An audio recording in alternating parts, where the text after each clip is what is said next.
Hey there mga my loves, Cancer! So thank you so much sa inyong walang sawang pagsuporta sa akin dito sa channel na 'to at hi and hello mga bagong subscribers, ako po si Yan. Welcome tuloy po kayo dito sa aming community at sa mga returning viewers, thank you sa inyong walang sawang pagsuporta. So yun nga mga babes, wala po tayong gender here, bae, lalaki, LGBT, cross watchers. You can flip flows if you want.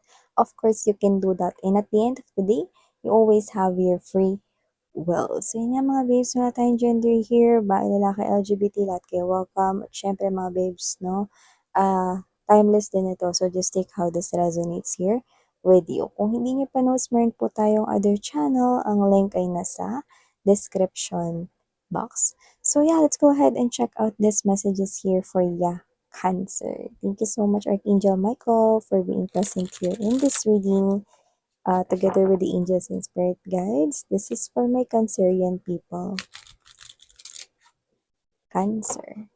Let's see what messages we have here for you guys. Cancer.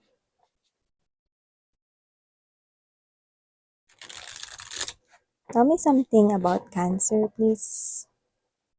What do we have here for Cancer, please? Cancer.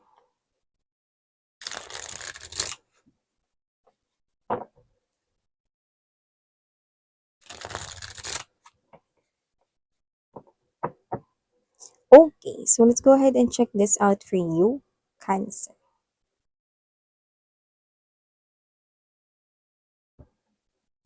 Ilatag na muna natin lahat, but you do have here the Knight of Cups. Kung sino man yung kumokonek sa inyo ngayon na may chemistry kayong dalawa no, at posibleng napofall na po siya sa inyo kung hindi pa siya nagko-confess. This person is thinking of confessing his or her emotions and feelings for you. Maaring mahilig siya ritong magbike, baka cyclist siya, no? So, pwede rin naman ng any vehicle pero more likely bike, no? Yung mas gusto niya, no? Compared sa motorcycle, okay? So, just take how this resonates. It could be any vehicle right here, okay? Tignan mo, palaki ng palaki yung energy ng love niya sa'yo. Knight of Cups, no, jump into the King of Cups energy. Ayan. High Priestess, the Chariot, and the Wheel of Fortune. Ooh. 3 major arcanas. Knight of Coins, Empress. Wow. May nakikita akong success sa inyo rito, no, na sana matagal nang nakarating sa inyo. Pero don't worry, no, ito ay makakarating sa inyo. There's victory right here. We also do have the Six of Wands, Ten of Swords energy, and there's this Nine of Wands, okay? Yung iba dito sa inyo, may energy kayo rito ng information overload. Posibleng nag-meeting kayo sa trabaho ninyo or baka ka-meeting mo yung business partners mo, no? Parang sakit ng ulo mo, no? Gusto mo matulog, no? Gusto mo yung magpahinga, no? Parang ikaw to na, wag mo na kaya akong pumasok bukas. O parang ikaw to na, wag mo na kaya akong pumasok today. May ganun eh. May ganung energy. Papahinga muna ako today. Yan, no? Pero ang daming gumugulo sa isip mo, pero parang ganito na parang, kung papahinga naman ako dito, ang init naman. Parang magulo yung isip mo, parang drained ka na hindi mawarian, no? Parang ikaw 'to na parang wala ka sa tamang hulog, no? Puwedeng ikaw 'to na information overload ka nga, no, dahil nag-meeting kayo or parang ikaw 'to na pagod ka, gusto magpahinga, 'yan. So, posibleng maisip mo ditong mag-leave pero at the same time parang hindi ka pa gano'n ka-sure. Kasi posibleng may iba ka pang gagawin or posibleng yun nga, dahil mainit, 'yan. So, just take how this resonates.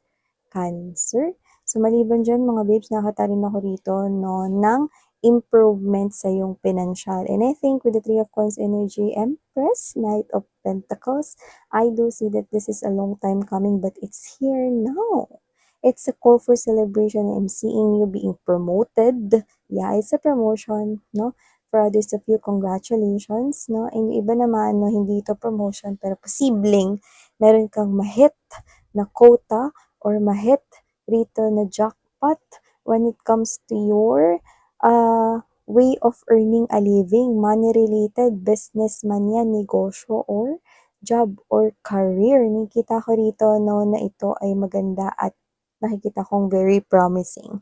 So, nakikita ko rito na ito paparating na sa inyo na dapat sana matagal na nakarating sa inyo. No? Maaring nag-overthink lang kayo rito no, before or pwedeng kayo ito na parang nabalutan kayo rito ng mga doubts kung kaya niyo ba talagang i-handle itong situation na 'to when it comes to your money and coins. Kasi dito parang may ginawa kayo, may pinursige kayo, may pinursu kayo 'no, and I'm not seeing you holding back anymore. So that's why, blessings, financial blessings coming sa inyo, Cancer. So maliban diyan mga babes, so nakita rin ako dito na yun nga nag-i-improve yung feelings and emotions ng person na 'to sa inyo from Knight of Cups tumalon bilang King of Cups. That is the love energy or love cells nitong person na 'to. So nakikita ko dito that confession is coming up and this is a good news kasi like mo din siya. May strong chemistry kayong dalawa and for some reason meron ditong indication na siya ay posibleng hopeless romantic. Minsan na nasaktan sa love pero after meeting you gusto niya ulit mag-try magmahal 'no? Kasi this person feels like na tamang tao ka na mahalin or deserve mo ritong mahalin and I think this person is thinking na hindi mo siya sasaktan. So, I'm seeing this person here declaring his or her love for you. And if you are already connected here in a heart space level like boyfriend, girlfriend, or baka asawa mo na siya, yes, yung iba asawa niyo na yan, nakita ko dito na medyo tahimik yung partner mo 'no, pero sweet siya. Yan 'no? So, maaaring sa inyong dalawa ikaw yung mas maingay, pero itong partner mo na sweet siya rito 'no, tsaka inaalagaan ka niya. So, nakikita ko na mas papakita niya pa sa iyo yung pagiging caring side niya or this person will, somehow 'no, be more concerned sa'yo sa mga darating rito na mga months and weeks. And for some reason 'no, para ka rito magpapabebe kasi mararamdaman mo yung concern niya sa'yo. Mararamdaman mong love na love ka niya 'no, and you're gonna love that type of attention that your person will about to give to you. And I do see, that aside from that very loving person here, nakita rin ako dito na posibleng mas tangkilikin mo, no, yung however, alam ko naman na tinatangkilik mo yung mga tarot readings, no, if you are frequently watching no, nito, and I mean often, no, na madalas kang nanonood ng mga tarot readings, nakikita ko na mas magiging bukas ang iyo ritong spiritual na pangunawa regarding sa mga plano ni universe sa buhay mo. So, I'm seeing you right here na hindi ka tumataliwas sa mga pagbabagong nangyayari at mangyayari sa mga susunod na mga days, weeks, and months here for you. Sumasabay ka lang talaga sa flow. You're just trusting here the divine, the plans of the universe. Kasi meron dito, three major arcanas, High Priestess, the Chariot, Wheel of Fortune right here na sunod-sunod na nakikita ko rito na may mga pagbabago kung saan dinadala ka, no? At Wheel of Fortune, these are blessings right here, no? And that is part of your fate. Fate, destiny, tadhana mo yan, no? At ito ay may kinalaman ng malaki sa iyong luck or sa iyong swerte. Luck. So, yun yung mga babes, nakikita ko na mas magkakaroon ka rito ng control sa iyong life at nakikita ko na mas magpo-focus ka rito sa mga kapaki-pakinabang na bagay at ikaw 'to na magdi-dispose ka ng mga bagay na hindi mo na kailangan, like literal na posibleng ibasura mo na yung mga gamit na matagal na nakatago diyan sa inyo, baka may bigay pa diyan ng ex mo, nakikita ko na itatapon mo na yan or i-do-donate mo na yan 'no. So nakikita ko rito na i-re-release mo na rin dito yung mga bagay at mga connections na hindi na nakatutulong sa'yo o kaya yung mga connections na hindi naman nagkakaroon ng communication. Like let's say baka meron kang mga friends sa Instagram or sa Facebook 'no, at hindi naman kayo gano'n nag-uusap or puwedeng hindi mo naman siya gano'n ka-feel kaya I'm seeing you detaching from that 'no, removing him or her from the friends list, 'yan 'no, deleting or whatever na nakikita kitang nagki-cleanse ng mga energies dito sa buhay mo and that is very good because you are controlling here according to the universe plan here. Kasi may mga ilalagay siyang mga bago at yun nga yung mga changes, mga bago sa buhay mo, no? So, tamang-tama lang talaga. In short, naka-align ka, Cancer, sa plano ni universe, no? Ang i-look forward mo, Wheel of Fortune in a bright position. Alam mo ba kung anong ibig sabihin nito? Eh, ilang beses ka nang dumaan sa iba't ibang cycles ng buhay. Ilang beses ka na ring na-reborn at na-reincarnate 'no, sa iba't ibang katawan 'no. Iba't ibang lifetime ka na rin nabuhay pero this time, iba ang magiging life mo. Mas magiging masagana ka at matatanggap mo rito 'no, ang blessings na nararapat para sa'yo. Just stay in the flow and do not break the cycle 'no. magpatuloy ka lang rito 'no, you are holding the light, you are holding the lamp 'no, parang hiniram mo dito ang lampara ni the hermit, see, but this is the high priestess energy. This is you holding that flashlight because you're seeing that everything right here is coming in alignment according to the universe beautiful plans for your life. Wow, that's great, no? And this is very good because you've got the Empress energy, and I'm seeing that money will be improving sale. There's progress in your finances, so there's definitely financial stability coming up for you guys. So, pwede mo yung i-look forward here, no? And by the way, yung person mo na kumo-connect sa'yo rito is kakaiba. Maaaring literal na kakaiba siya, puwedeng iba yung kultura, background, could be a foreigner but doesn't have to be. Puwede rin naman magkaiba lang kayo ng religion at color ng skin or sa inyo rito 'no, na pananamit 'no. Pero yung iba 'no, doesn't have to be na yun. Posible rin naman 'no, na categorize mo siya rito na kakaiba siya sa lahat ng mga nakilala mo, Cancer, kasi siya 'to na faithful when it comes to dealing with love. Stick to one, no? Yun ang nakikita ko dito sa person na to. So, hindi ko nakikita na magiging problema or magiging sakit ng ulo mo rito, no, na may involve ko sa third party na tao. Hindi. So, nakikita ko dito that you can trust this person, that this person will not cheat on you. So, nakikita ko dito, no, is this person here is definitely will be head over heels sa'yo. Oh, Cancer. So definitely, this person here is showing me a lot of affection coming from his or her energy na gusto niya ritong i-share to the one and only you, Cancer. So yun nga na meron pa ako nakikita rito, parang meron kayo ritong ginagwardyahan and I think yung sarili niyo yun. Okay? So, I think you're not worried but this is you. Ayaw mo lang.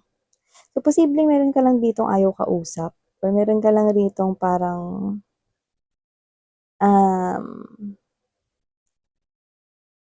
ina-avoid na puwedeng situation pero feeling ko tao, ayan 'no. Feeling ko tao yung ina-avoid mo dito, eh. Ayaw mo siyang kausap 'no, pero yung tingin mo sa kanya parang ang dami mong gustong sabihin, pero ayaw mo siya makausap ng personal 'no. So, more likely yung nakukuha ko ro'n parang if this is someone here around you, marami ka talagang gustong sabihin sa kanya pero pinipili mo wag na lang magsalita. So, I think dun sa part na yun makaka-resonate ka kung yun yung energy mo. Kasi may nakuha tayong ganun, eh, parang kunwari ganito, kasamahan mo sa trabaho yung ex mo, siguro parang ang dami mong gustong sabihin sa kanya na gusto mo siyang i-curse or gusto mo siyang bulyawan, o gusto mo siya rito na kagalitan, bla bla bla, pero pinipili mong wag na lang, 'no? Ganun yung nakikita ko rito, 'yan. So, nakikita ko dito na parang may ina-avoid ka na situation pero malakas yung energy. Tao, tao po yung ina-avoid ninyo, 'yan, or iiwasan ninyo, 'yan. So, parang 'pag tumawag siya sa'yo 'no, hello, nasagot mo na kring kring, hello, sino 'to? Ayan 'no, tapos 'pag nagsalita siya nabosesan mo na bigla mong sinabi, "The number you've dialed is either unattended." Nagpanggap na operator.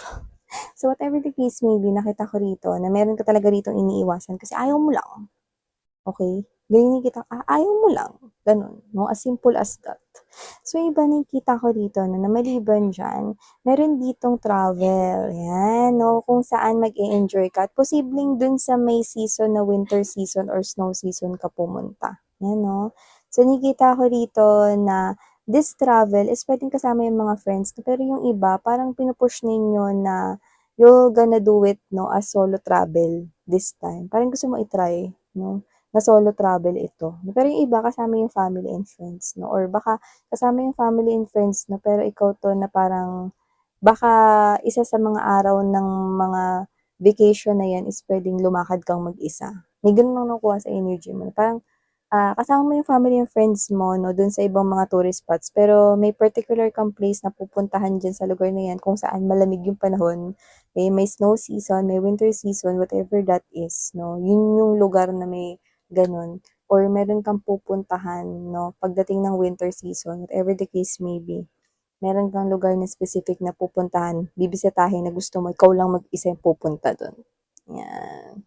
So, whatever the case may be, hindi ka naman nagiging loner. Gusto mo lang i-try, no? Yung mag-solo travel. Yan, no? So, nakikita ko dito mga babes, no, na maliban dyan, makakakilala ka rito ng mga bagong koneksyon, mga bagong kasosyo, no, or baka mga bagong kaibigan. Nakikita ko dito. Don't worry kasi hindi ko nakikita na meron silang negative energies or toxic sila or magiging toxic sila sa life mo. Like, hindi. Okay? I think they're gonna help you pa nga, no? They're gonna support you pa nga, no? Kung ano man yung mga magiging decisions mo, no? Whether they are business partners or makakilala or mamimit sa trabaho or pwede rin namang mga bagong alliances or new friendships. So, thank you so much mga babes Cancer. These are all the messages we've got right here for you, sweetheart. Claim the messages that you think are for you and leave the rest naman. Yan. So, thank you so much. Sarang Heyo, love and light. 안녕.